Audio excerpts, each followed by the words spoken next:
इस जंगल का सबसे ताकतवर जानवर हाथी। इसकी ताकत शेर महाराज से भी ज्यादा है और यह किसी से भी नहीं डरता है, चाहे शेर हो या जो भी जानवर हो। ये हमेशा अपनी मर्जी का मालिक है और इस हाथी को जो अच्छा लगता है ये वही करता है। एक दिन शेर महाराज ने सोचा कि इसकी सवारी करके जंगल के नजारे देखने में ज्यादा मजा आएगा, तो फिर शेर महाराज ने हाथी को अपनी पीठ पर बैठाने के लिए कहा। लेकिन हाथी को ऐसी बात सुनकर बहुत गुस्सा आ गया और उसने शेर महाराज को सख्त मना कर दिया और धमकी भी दे डाली कि आगे से कभी भी अगर ऐसे कहा तो बहुत शेर को मार डालेगा। अब शेर लड़ाई करके तो हाथी से जीतेगा नहीं। तो शेर वहां से अपनी गुफा लौट आया, लेकिन शेर के मन में तो बहुत ही गुस्सा भरी थी। उसको तो हाथी को सबक सिखाना था और हाथी की बेइज्जती करना था। तभी अचानक से दूसरे जंगल से एक गधा इस जंगल में आया और शेर महाराज से रहने के लिए कहने लगा। तो शेर ने पहले तो मना कर दिया, फिर शेर के दिमाग में एक आइडिया आया और उसने गधे से कहा कि अगर तुम्हें इस जंगल में रहना है तो तुम्हें मैं जिस हाथी का पता बताऊंगा उस हाथी के पीठ पर बैठकर हाथी की सवारी करना है। अगर तुमने यह कर लिया तो मैं तुम्हें जंगल में रहने दूंगा और तुम्हें जंगल में कोई भी परेशान नहीं करेगा। इतना सुनते ही गधा हाथी की तरफ निकल गया और आज ही हाथी ने एक मगरमच्छ को बुरी तरह से पीटा है। आज हाथी बहुत गुस्से में है और आज ही गधा हाथी की तरफ जा रहा है। थोड़ी ही देर में गधा हाथी के पास पहुंच गया। नमस्ते हाथी दादा, लग रहा है आप तो बहुत गुस्से में हो। अरे कहाँ जा रहे हो, मेरी बात तो सुनो, मैं तुमसे एक बात कहना चाहता हूँ। हाथी वहां से चला गया। उसने गधे की एक भी बात नहीं सुनी, लेकिन गधे ने हार नहीं मानी। गधा फिर से हाथी के पीछे पीछे निकल गया। अरे यार हाथी दादा, मेरी एक बात तो सुन लो। अब मैं आपसे बस 2 मिनट बात करना चाहता हूँ और आप तो मेरी बात ही नहीं सुन रहे हो। देख गधे, मेरा आज सुबह से ही दिमाग खराब है। मैं अभी अभी एक मगरमच्छ को पीट कर आया हूँ और मुझे ऐसा लग रहा है कि तू भी मेरे हाथ से पिटने वाला है। तू बहुत टाइम से बहुत बकबक कर रहा है। वह तो तू इस जंगल में नया लग रहा है और शायद तू मुझे जानता नहीं है, वरना तेरी तो हिम्मत ही नहीं होती मुझसे बात करने की। अगर तू अनजान नहीं होता तो मैं तुझे इतना मारता कि फिर कभी तू मेरे सामने आने की हिम्मत नहीं करता। जल्दी बता, क्या कहना चाहता है मुझसे? अरे बहुत बहुत धन्यवाद दादा, कम से कम आपने मेरी बात सुनने के लिए मुझे 2 मिनट का टाइम तो दिया है। देखो हाथी दादा, मैं आपसे दोस्ती करना चाहता हूँ। मैं इस जंगल में नया हूँ। देखो हाथी भैया, तो मुझे इस जंगल में एक आप ही ऐसे जानवर दिखे हो जिसको देखकर मेरे मन ने कहा कि मुझे आपसे दोस्ती कर लेनी चाहिए। वरना देखो भैया, वैसे तो मुझे इस जंगल में हजारों जानवर मिल चुके हैं, लेकिन अभी तक मुझे किसी को देखकर ऐसा नहीं लगा कि मुझे उसका दोस्त बन जाना चाहिए। एक आप ही हो जिसको देखकर ऐसा लगा। तो भैया, क्या तुम मुझसे दोस्ती कर सकोगे? देखो, अगर तुम अचानक से मुझे अपना दोस्त नहीं बनना चाहते हो तो 1-2 दिन साथ रहकर देख लो। शायद तुम्हें भी मेरा साथ अच्छा लगने लगे। अपन साथ में फल खाएंगे, साथ में हंसी मजाक करेंगे, साथ में रहेंगे। दोस्त, तुम्हें भी मेरा साथ अच्छा लगने लगेगा। बस बस, कितना बोलेगा रे तू? देख गधे, आज तो तूने जाने अनजाने में मुझसे ऐसी बात कर डाली, लेकिन आगे से कभी मुझसे ऐसी बात नहीं करना, समझा? आज तूने पहली बार गलती की है तो मैं तुझे माफ करता हूँ। अब आगे से अगर तू अपनी जान की सलामती चाहता है तो तू कभी मुझे दिख मत जाना, वरना उठा उठा के पटकूंगा, चीर दूंगा, फाड़ दूंगा। आई बात समझ में? फिर हाथी इतना कहकर वहां से चला गया और गधा यहाँ अकेला बैठकर सोचने लगा कि अब क्या किया जाए। अब तो शायद मुझे इस जंगल को छोड़कर जाना ही होगा। गधा जंगल को छोड़ने की बात सोच ही रहा था, तभी उसके सामने एक हिरण आ गया। तो गधा बोला, अरे हिरण भैया, जरा सुनो तो मेरी बात। कहाँ जा रहे हो इतनी जल्दी में भैया? शायद किसी जरूरी काम से जा रहे हो। नहीं नहीं गधे भैया, मैं तो बस ऐसे ही चल रहा था। मैं बिल्कुल भी जल्दी में नहीं हूँ। मैं इतनी जल्दी जल्दी चलता ही हूँ तो सभी जानवरों को लगता है कि जल्दी में कहीं जा रहा हूँ। अच्छा, तो ऐसी बात है भैया। वैसे हिरण भाई, इस जंगल में बहुत से ऐसे जानवर हैं जो तुम्हारी बुराई करते हैं। अभी अभी वह बड़ा हाथी है ना, जो किसी से भी नहीं डरता है, वह अभी अभी तुम्हारी बहुत बुराई कर रहा था। बोल रहा था, मैं तो किसी से भी नहीं डरता हूँ। मैं तो जंगल के राजा शेर से भी नहीं डरता हूँ। मैं तो शेर से भी लड़ने के लिए तैयार हो जाता हूँ।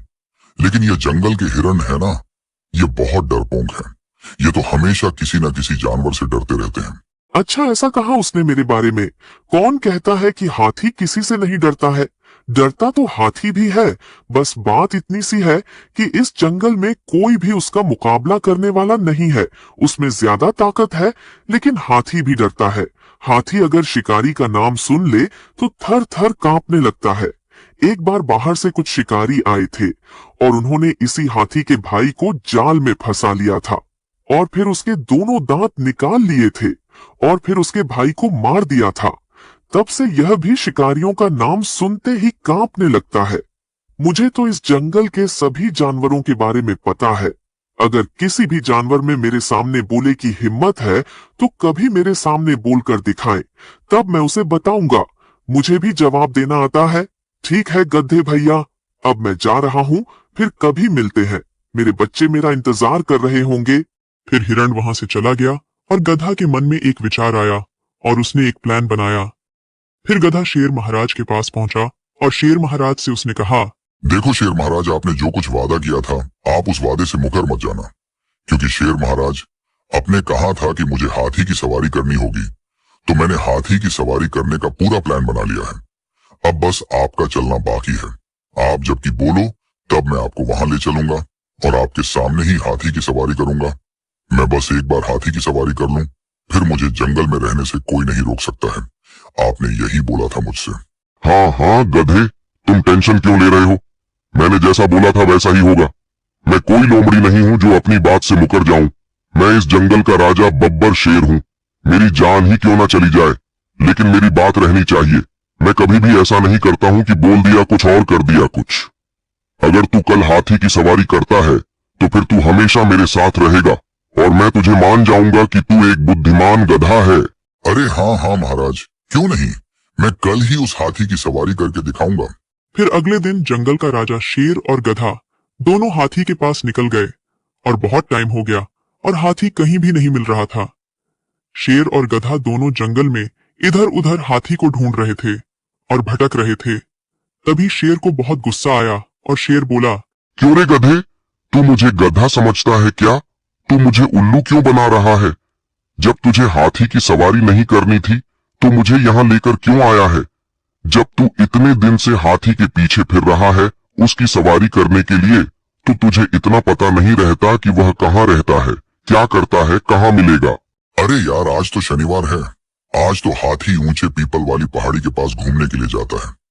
मैं तो भूल ही गया था। वह क्या है ना महाराज, वह हाथी पता नहीं क्या करता रहता है। मेरी तो कुछ भी समझ में नहीं आता है। वह सोमवार को कहीं और जाता है, मंगलवार को कहीं और जाता है, बुधवार को कहीं और जाता है। ऐसे ही हफ्ते के 7 दिन अलग अलग जगह घूमने के लिए जाता है। और आज शनिवार है तो वह पक्का पीपल वाली पहाड़ी के पास ही मिलेगा। चलो शेर महाराज, आप किसी ऊंचाई पर खड़े हो जाओ और देखो कि मैं उस घमंडी हाथी की सवारी कैसे करता हूँ। फिर गधा हाथी के पास पहुंचा और हाथी से बोला, अरे हाथी दादा, शहर से बहुत सारे शिकारी इस जंगल की ओर आ रहे हैं। चलो कहीं छुप जाते हैं। बहुत सारे शिकारी इस जंगल की ओर आ रहे हैं। अभी अभी एक चिड़िया ने कहा है, तो मैंने सोचा कि आपने तो मुझसे दोस्ती की ही नहीं है, लेकिन फिर भी आपकी मदद कर दूं। चलो हाथी दादा, भाग चलते हैं, वरना वह शिकारी हमारा शिकार कर लेंगे। अरे तो भैया, मैं भागूं तो भागूंगा कहाँ? मुझे तो शिकारी से बहुत डर लगता है। मुझे बचा लो गधे भैया। अगर शिकारी मुझे पकड़ लेंगे तो फिर मैं क्या करूंगा? मैं तो बच ही नहीं पाऊंगा। मुझे तुम कोई दिशा बताओ, मैं किस दिशा में भागूं? अगर मैं जिस दिशा में भागूंगा वहीं से शिकारी आ रहे होंगे तो वह तो मेरा शिकार ही कर लेंगे। मेरी मदद करो गधे भैया। एक काम करो हाथी दादा, तुम अपनी पीठ पर मुझे बैठा लो, जिससे मैं दूर तक का रास्ता देख लूंगा और जिस रास्ते से शिकारी आ रहे होंगे हम वहां जाएंगे ही नहीं, तो फिर वे हमारा शिकार कैसे करेंगे? जल्दी से नीचे बैठो, मैं तुम्हारी पीठ पर बैठ जाऊं। अब बस अपनी जान बचाने का यही एक रास्ता है। फिर इतना सुनते ही हाथी तुरंत ही नीचे झुक गया और फिर गधा हाथी की पीठ पर चढ़ गया और फिर गधा रास्ता बताता गया और हाथी उस रास्ते पर चलता गया। शिकारी तो आ ही नहीं रहे थे, लेकिन गधा ने अपनी बुद्धि का इस्तेमाल करके घमंडी हाथी को बेवकूफ बनाया और उसकी पीठ पर चढ़ गया। हाँ, थोड़ी ही दूर जाते ही गधा हाथी की पीठ पर से उतर गया और सामने से शेर आ गया। क्या हुआ हाथी, चढ़ गया ना गधा?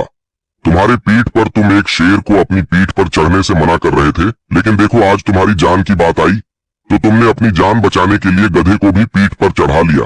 देखो हाथी, मेरा मतलब तुम्हें नीचा दिखाना नहीं है। हम सभी इस जंगल में एक घर की तरह रहते हैं, तो वक्त आने पर हमें एक दूसरे की सहायता जरूर करनी चाहिए। और तुम जितने घमंड के साथ जीते हो, ऐसे में कभी मौका आने पर कोई भी तुम्हारी मदद नहीं करेगा। तुम हमारी मदद करो, और अगर तुम्हें कभी जरूरत पड़ेगी तो पूरा जंगल तुम्हारी मदद करेगा। बब्बर शेर की ऐसी बात सुनकर हाथी को सारी बात समझ में आ गई और उसका घमंड चूर चूर हो गया। फिर जंगल के सभी जानवर मिलजुल कर रहने लगे और गधा भी शेर के साथ में रहने लगा। दोस्तों, कहानी अच्छी लगी हो तो वीडियो को लाइक और चैनल को सब्सक्राइब जरूर करें।